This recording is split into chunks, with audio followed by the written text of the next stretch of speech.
कर्मचारी चयन बोर्ड और सरकार से मजबूती से सवाल पूछे थे और कर्मचारी चयन बोर्ड तो आप सभी युवाओं का परिणाम भी जारी करा, आपको नौकरी भी मिली। लेकिन मेरे लोगों, ये आज बड़ा दुर्भाग्य है कि आप चयनित होने के बाद, नौकरी करने के बाद कुछ युवा साथी साल भर से लग रहे हैं, कुछ युवा साथी 3-4 महीना पहले लगे हैं। और जब सरकार के द्वारा कर्मचारी चयन बोर्ड के अध्यक्ष आलोक नाथ जी के द्वारा ये कहा जाता है कि हमने कमेटी का गठन किया है और उसके चलते बहुत सारे क्वेश्चनों के आंसर बदल रहे हैं, डिलीट कर रहे हैं, कई हिस्सों में बदल रहे हैं। मेरे लोगों,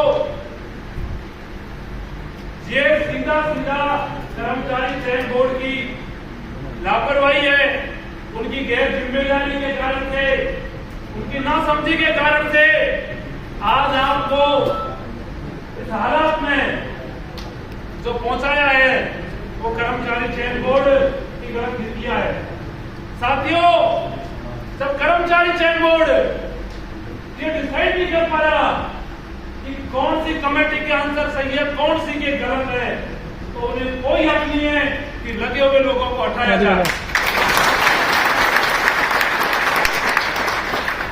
साथियों, सरकार भी इस बात को ध्यान में रखे कि ये सारे चयनित अभ्यर्थी हैं जो नौकरी कर रहे थे और अभी वर्तमान स्थिति में सरकार के कुछ लोग कह रहे हैं कि ये लोग तो मेरिट में नहीं है।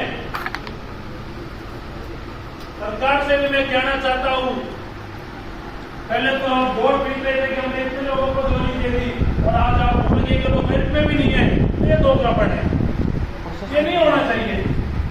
साथियों, सीधी सी बात अब इतनी आप समझ लीजिए,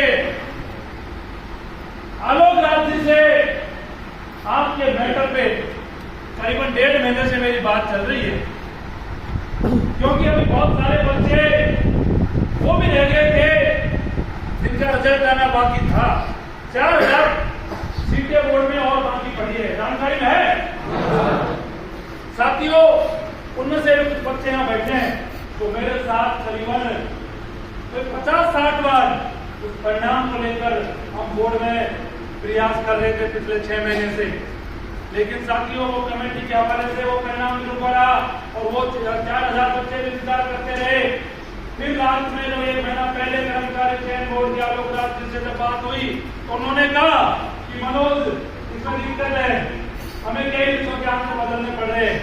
जब मैंने कई साथी है, कुलदीप है, पहले का साथी है, कई भाई है, उनसे कहा था कि कर्मचारी चयन बोर्ड आपके कई हिस्सों के आंसर बदल रहा है। जब ये सुधार शुरू हुई थी तभी से आलोक नाथ जी ने मेरे को बताया था। साथियों, आप लोग तो नहीं थे वहां, लेकिन मैंने आलोक नाथ जी से इस बात को कहा था और अभी भी कह रहा हूं मीडिया के सामने, और सुने भी देखे भी कि मनोज कभी झूठ नहीं बोलता। मैंने उस दिन भी कहा था कि चेयरमैन महोदय जी, जो बच्चे लग गए, अगर उनके कोई संकट आ रहा है, उनके अगर तलवार लटकती है, तो इस बात को आप याद रखना, राजस्थान में बवंडर आ जाएगा और आपको। साथियों, चेयरमैन साहब ने कहा था कि जो होगा वो तो मैं करूंगा। मेरे चेयरमैन साहब, मैं मानता हूं कि आप जो होगा वो करोगे, लेकिन इन बच्चों का आपको ध्यान रखना पड़ेगा, क्योंकि इन बच्चों के लिए 1.5 साल से संघर्ष करके इन्हें नौकरी लगाने में मदद करी। अब आप इन्हें हटाने की बात कर रहे हो। उस दिन मेरे से आलोक नाथ जी ने कहा था कि मनोज, चिंता मत करो, मैं कोशिश करूंगा इन बच्चों के लिए रास्ता निकालूं, सरकार से पोस्टें क्रिएट कराऊं। उस दिन भी मैं कह के आया था कि आप पोस्ट क्रिएट कराओ, सरकार से बात करो, चाहे आप कुछ भी करो, लेकिन ये बच्चे नौकरी से बाहर नहीं होने चाहिए। आपकी तरफ से जो लोग 4000 परिणाम के लिए साथ में जाते थे वो बैठे हैं, उनके सामने मैंने उनसे बात करीबन 2-3 बार कही थी, तो उन्होंने कहा चिंता मत करो, मैं कोई रास्ता निकालूंगा। क्योंकि मैं चिंता नहीं करूंगा, चिंता आपको करनी है। अगर इन बच्चों को आपने निकाला तो ये मान के चलना कि अगर 2-3 हजार बच्चों का उस समय रफली आंकड़ा बता रहे थे, चक्कर चल रहे कि कितने बच्चे निकल सकते हैं, अगर इतने बच्चे बाहर होते हैं तो मैंने चेयरमैन साहब से भी कहा था कि भवंतर भी ऐसा आएगा कि उसमें पता नहीं कि किन किन को नुकसान होगा। सब आज आप लोगों का फोन आया, मैसेज आया कि भाई हम यहाँ पहुंच रहे हैं, हम यहाँ आ रहे हैं। 2-3 दिन पहले कुलदीप से बात हुई, जिसने कहा कि भाई साहब हम धरना प्रदर्शन करना चाहते हैं, तो उसके लिए एसपी से बात करी थी। इन बच्चों की मांग है, ये बच्चे पीड़ित हैं, तो सरकार कहती है कि अभी उन बच्चों को हमने निकाला ही कहा है, अभी उन बच्चों के साथ हमने कोई गलत हुआ ही नहीं है, तो धरना प्रदर्शन भी क्यों कर रहे हो। तो साथियों, सरकार इस इंतजार में बैठी है कि कर्मचारी चयन बोर्ड को निकाले जब आपको धरना प्रदर्शन कराएं। तो सरकार की और सरकार के अधिकारियों की गलत मानसिकता है। ऐसी नौबत ही नहीं आनी चाहिए थी, ऐसी स्थिति नहीं आनी चाहिए थी, ऐसे हालात ही नहीं बनने चाहिए थे कि आज आपको इकट्ठा होना पड़े।